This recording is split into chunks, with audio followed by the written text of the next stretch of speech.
My phone pinged as I was signing Leo out of daycare. I glanced at the screen, expecting a routine message from my husband about dinner plans. Moving to Spain with Jackie. I've transferred our savings to my private account. Good luck paying rent. My hands froze mid-signature. Leo tugged at my sleeve, oblivious to how our lives had just imploded. "Mommy, did you bring my dinosaur snacks today?" I forced a smile, completed the sign-out sheet, and typed a response while my mind screamed in disbelief. "Thanks for the update." 3 words that masked the hurricane of emotions threatening to overwhelm me. Jackie was his administrative assistant. Our savings represented 8 years of careful planning and sacrifice. The rent on our Chicago apartment was due in 3 days. My name is Suzanne Mitchell, 37 years old, mother to 4-year-old Leo, and apparently soon-to-be ex-wife of David Mitchell, who had just abandoned us with the casual cruelty of a text message. What I wanted was painfully simple: stability for my son, the dignity of financial security, and the chance to build a life not constantly undermined by David's impulsive decisions. Standing in my way was the immediate crisis of survival: how to keep a roof over our heads when our savings account had been pillaged. "Where's Daddy?" Leo asked as we walked to the car, his small hand trusting in mine. "Is he making spaghetti tonight?" "Daddy's on a trip," I answered, the first of what would likely be many carefully constructed half-truths. "We'll have pizza instead." At home, I tucked Leo in front of his favorite cartoon while I called the bank. The polite representative confirmed my worst fears. David had indeed transferred the entire balance, $42,731, from our joint savings to an account under his name only. Since both our names were on the joint account, there was nothing they could do. It wasn't technically theft in the eyes of the banking system. I opened our checking account online, hoping David had overlooked our day-to-day funds. The balance read $347.12. Our rent was $2,200. As the reality of our situation sank in, my phone lit up with a call from David's mother, Beatrice. "Suzanne, what have you done?" she demanded without preamble. "David says you're refusing to let him see Leo." I struggled to process her words. "What? David just told me he's moving to Spain. He's cleaned out our accounts."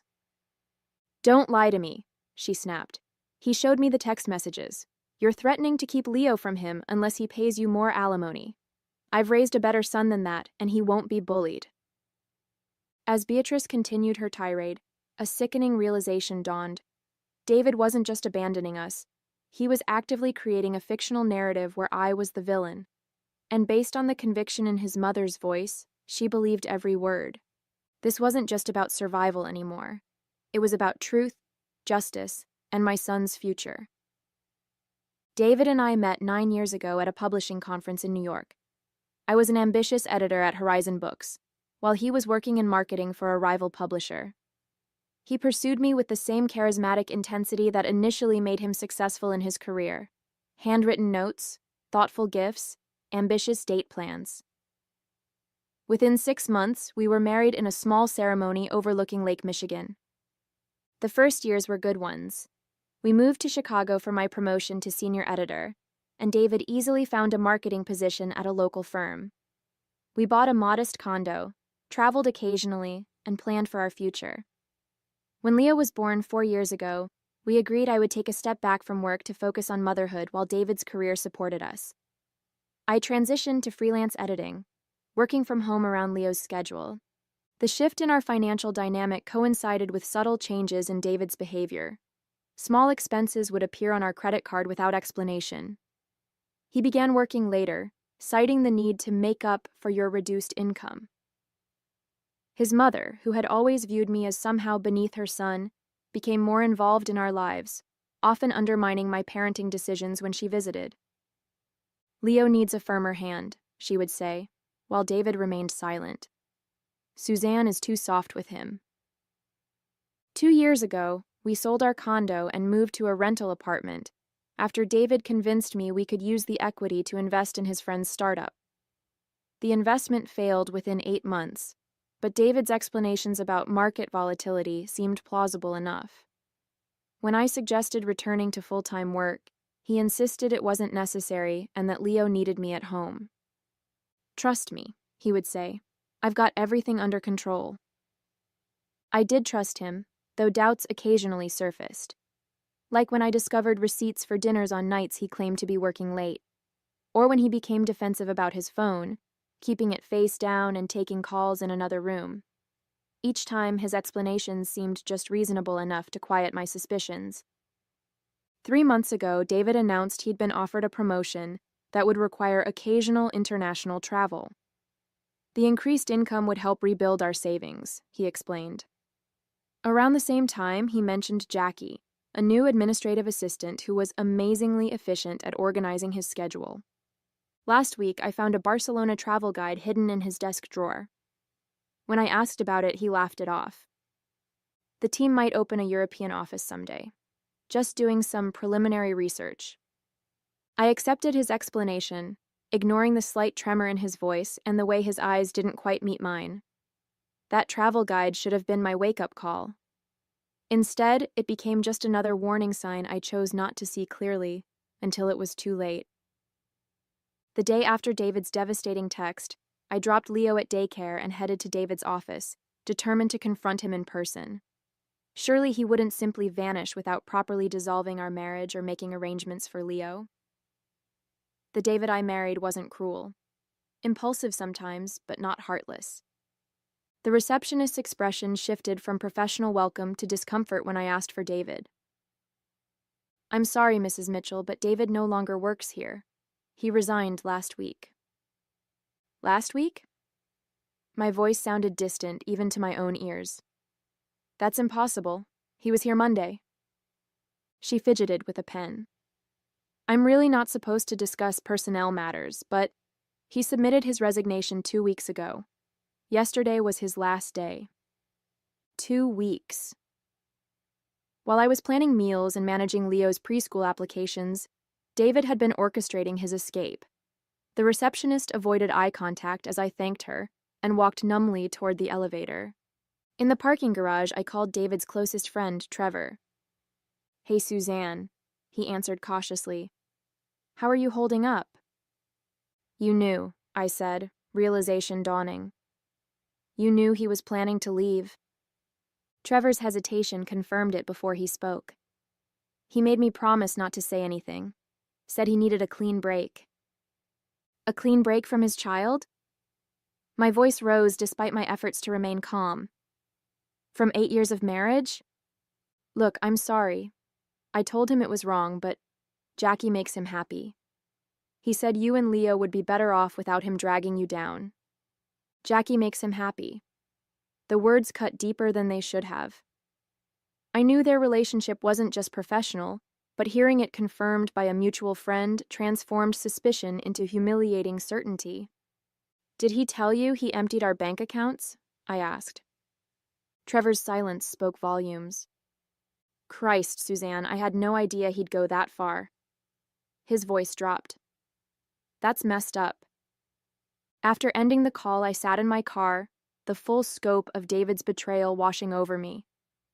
This wasn't an impulsive decision or momentary weakness.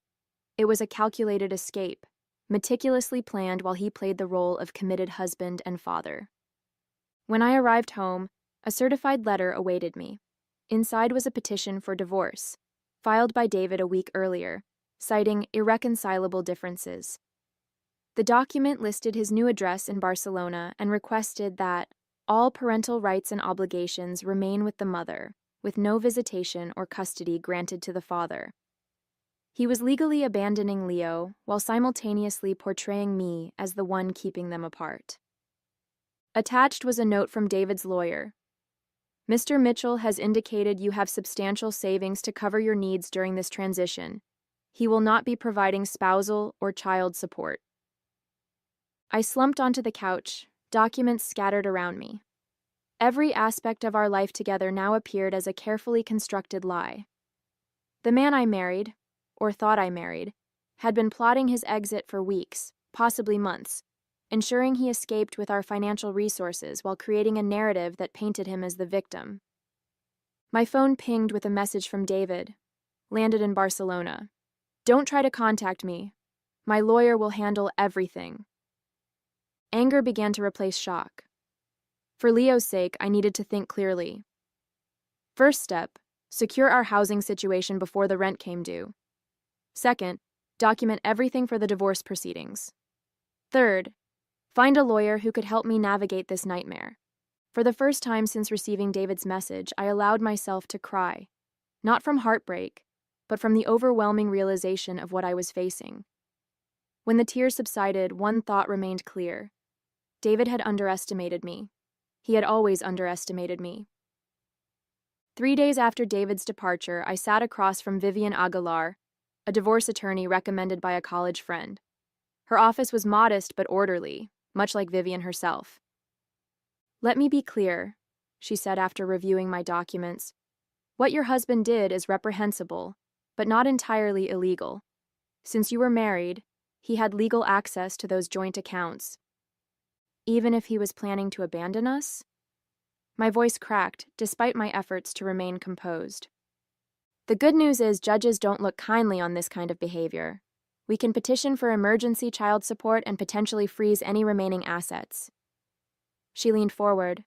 "What we need is proof that he's continuing to earn income while evading his parental responsibilities." I nodded, already gathering evidence.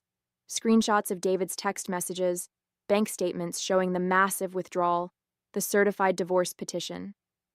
But finding proof of his current employment seemed impossible from nearly 4,000 miles away. That evening, desperate for short-term solutions, I called my parents in Michigan. They immediately offered to cover my rent and basic expenses until the legal situation improved. "We'll be there tomorrow," my mother said firmly. "You shouldn't be alone right now."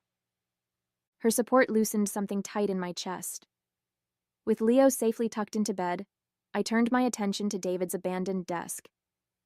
I needed any documentation that might help my case: tax returns, employment contracts, anything that proved his income potential and obligations to Leo.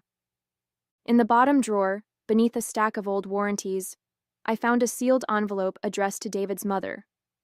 Curiosity overrode my hesitation. Inside was a birthday card and a handwritten note. "Mom, thanks for helping with the Barcelona apartment deposit. Jackie and I can't wait to show you our new place when you visit in May. We couldn't have made this happen without your support. Love, David." The date on the card was from 3 months ago, around the time David had first mentioned his promotion. Beatrice hadn't just known about his plans, she had financially supported them. With shaking hands, I photographed the card and note, then continued searching. Tax returns, investment statements, our marriage certificate. I organized everything methodically. In his email drafts folder on our shared computer, I discovered an unsent message to Jackie with an attached resume, listing his new position at Meridian Global Barcelona, with a start date just 2 days after his text to me. Armed with this crucial evidence, I met with Vivian again. She reviewed everything, her expression growing increasingly determined. "This is exactly what we needed.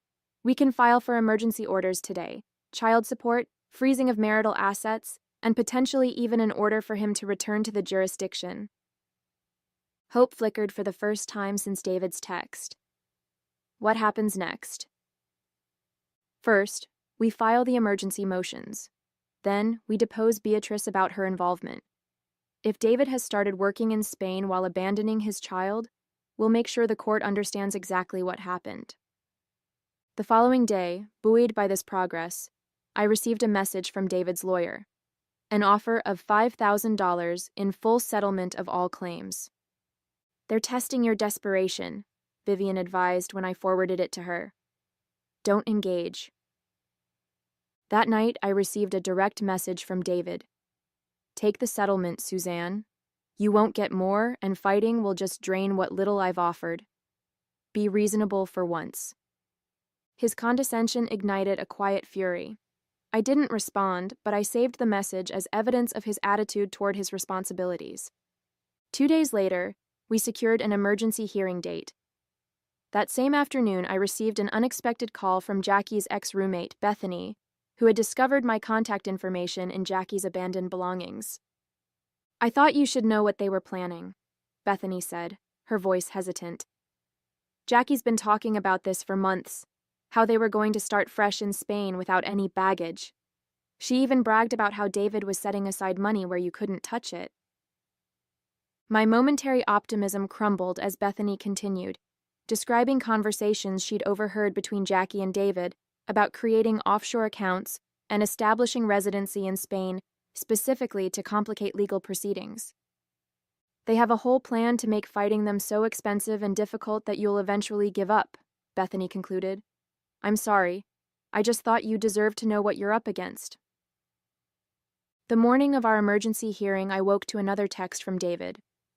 I hear you're dragging Mom into this. Bad move, Suzanne. Drop this now, or I'll make sure you regret it. His threat strengthened my resolve. In the courthouse, Vivian and I waited outside the assigned courtroom, reviewing our presentation one final time. The doors opened and David's lawyer emerged, a polished man in an expensive suit who exuded confidence. Mrs. Mitchell, he nodded curtly. Mr. Hoffman, representing David Mitchell. Before I could respond, an unexpected figure appeared behind him. Beatrice, immaculately dressed and wearing the same disapproving expression she'd directed at me for years. You should be ashamed, she hissed, ignoring Vivian's warning hand on my arm. Trying to extort my son when you're the one who drove him away. Mrs. Mitchell, Vivian interjected smoothly. Since you're here, I should inform you that we'll be calling you as a witness regarding your financial support of your son's abandonment of his family. Beatrice's face paled slightly, but she maintained her composure. I have no idea what you're talking about. The hearing proceeded with clinical efficiency. The judge listened to both arguments, reviewed our evidence of David's withdrawal of funds and new employment, and granted our emergency motions. David would be required to provide immediate child support and return a portion of the marital assets while the case proceeded. It felt like a significant victory, but Beatrice's unexpected appearance troubled me. Why had she flown to Chicago for a routine emergency hearing? That question was answered the next day when I received a call from an unknown international number. Is this Suzanne Mitchell? A woman's accented voice inquired. Yes, who's calling? My name is Lucia Vega, HR Director at Meridian Global Barcelona. I'm calling about your husband, David Mitchell. My heart raced. Yes? We received your email about his employment situation. I wanted to inform you that Mr. Mitchell no longer works for Meridian Global. He was terminated yesterday. I frowned in confusion. I didn't send any email. There was a pause. Someone using your name sent documentation showing Mr. Mitchell was involved in a custody dispute and had pending legal issues in the United States. Company policy requires disclosure of such matters during the hiring process. The realization hit me. Beatrice. She had impersonated me to sabotage David's employment, ensuring he couldn't comply with the court's support order. It was a calculated move to undermine the judge's ruling and validate David's claim that he couldn't afford to support Leo. Ms. Vega, I did not send that email. Could you forward it to me? Minutes later, I was staring at a message allegedly from me, filled with distorted half-truths about David's situation and threatening the company with legal action if they continued employing him. The email included copies of our personal documents, some of which I'd only recently gathered from my attorney. My apartment had been untouched, which meant only one person could have accessed those documents, Beatrice, during her visit to support me after David left. I immediately called Vivian, who validated my suspicions. This is identity fraud and interference with a court order. We need to document everything and file additional motions. While we were developing this new strategy, my phone rang again. David, calling directly for the first time since his departure. You vindictive bitch, he snarled without preamble. You got me fired? After everything I offered you? It wasn't me, David. It was your mother. His momentary silence confirmed he recognized the possibility. That's absurd. Why would she do that? To make you look unable to pay support, to undermine the court order, to turn you further against me. You're lying, he said, but uncertainty had crept into his voice. Mom would never. Check your emails. Look at the documents that were sent. Those were in my apartment until your mother visited last week. The line went silent for several seconds. I'll call you back, he finally said. 10 minutes later, my phone pinged with an email from David containing a bombshell, a series of text messages between him and Beatrice revealing a disturbing truth. This wasn't just about David leaving, it was about eliminating me from the picture entirely. Once you're established in Spain, Beatrice had written 3 months earlier, we can work on getting full custody of Leo. With Suzanne's history of depression after his birth, we can make a case that she's unstable. My postpartum depression, which I'd fought through with therapy and David's apparent support, had been weaponized against me all along. The revelation of Beatrice and David's long-term plot to gain custody of Leo transformed the battlefield. This wasn't merely about financial survival anymore. It was about protecting my son from people who viewed him as a possession to be claimed rather than a child to be nurtured. Vivian immediately filed additional motions documenting Beatrice's identity fraud and the conspiracy to manipulate custody arrangements. We also reported the identity theft to the police, creating an official record of Beatrice's illegal actions. We've strengthened our position considerably, Vivian assured me. But David still has the advantage of physical distance and most of your marital assets. I knew we needed something more. Undeniable evidence that would convince a judge to freeze all of David's assets and potentially compel his return to the United States. The text messages proved conspiracy, but not the location of our missing savings. In a moment of inspiration, I contacted Trevor again. I need your help, I said without preamble. For Leo's sake. Trevor's guilt over his silent complicity in David's plans made him receptive. What do you need? Information. David must have told you more about his financial arrangements, where he was moving the money, how he planned to support himself in Spain. There was a long pause. He mentioned an account in the Cayman Islands, said his mom helped him set it up years ago for tax purposes. I didn't think much of it at the time. Did he mention the bank name? Any details at all? First Caribbean International, I think. Look, Suzanne, I'm sorry I didn't say anything sooner. I never thought he'd leave Leo completely. This new information gave us a starting point, but we needed details. Account numbers, transfer records, anything that would concretely tie David to hidden assets. I remembered that David had always used variations of the same password for his accounts, generally involving Leo's birth date and our anniversary. With trembling fingers, I tried accessing his cloud storage using the most likely combination. To my shock, it worked. Inside were folders meticulously organizing his escape, screenshots of transfer confirmations, correspondence with Beatrice about the offshore account, even a document titled Custody Strategy, outlining their plan to paint me as an unstable mother once Leo was brought to Spain.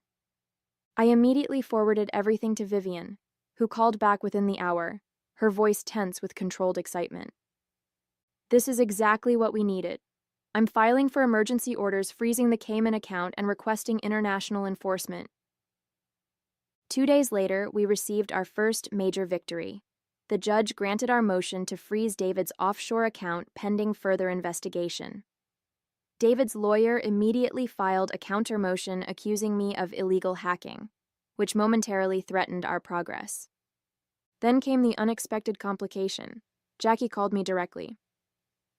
Suzanne, we need to talk, she said, her voice lacking its usual confidence. David's falling apart here. That's not my concern anymore. Please, she insisted. He's talking about flying back to Chicago to fix things with you directly. I'm worried about what he might do. A chill ran through me. David had never been physically violent, but his current desperation made him unpredictable. Why are you telling me this, Jackie? Because this isn't what I signed up for. He promised a fresh start, not a man obsessing over his ex-wife and hiding money from me too. Her words caught me off guard. He's hiding money from you? He has another account I just found out about. After the judge froze the Cayman account, He told me we'd be fine because he has backup funds his mother doesn't even know about. This was potentially crucial information, but I sensed Jackie wasn't sharing out of pure altruism. "What do you want, Jackie?"